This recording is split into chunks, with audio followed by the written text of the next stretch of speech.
Hello friends, today we will learn how to write class name. So I have unordered list and ordered list. So here is the class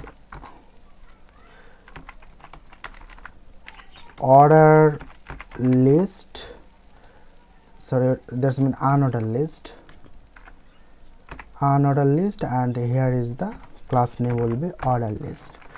So we already use internal CSS, external CSS, and inline CSS. So inline CSS here. Okay, so this, if I want to use this class, so what and how? Just use, and here copy paste, color will be green.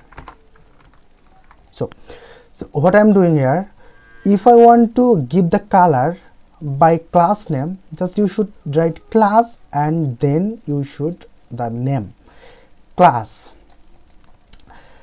Inline CSS, what happened here? Inline CSS is style and width. Okay, no, it will be background color. Background color will be red.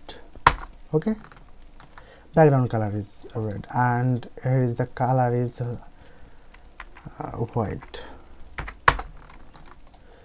Just think about that. Here is the inline class. So if I want to background class in CSS, in external CSS, I can use by class name. Okay. Oh, the class name. Okay, so now I am use ID. Okay, class is okay, this ID, same like that, same as same, just replace here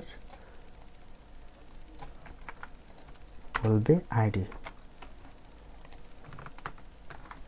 Okay, ID means it's a one-time use, for its unique ID. Okay, every time will be unique, and class will be same class. I can use every tags, everywhere, anywhere. Okay, I hope you understand. I'm clearing right now. This ID, it's a unique ID, you cannot declare anymore. It's a one-time use, and it's a class name. Class you can use anywhere, any place, anytime, and anytime. Not have no limit, but I have limit. Okay, thank you so much for watching my video. If you like my video, then subscribe. Bye.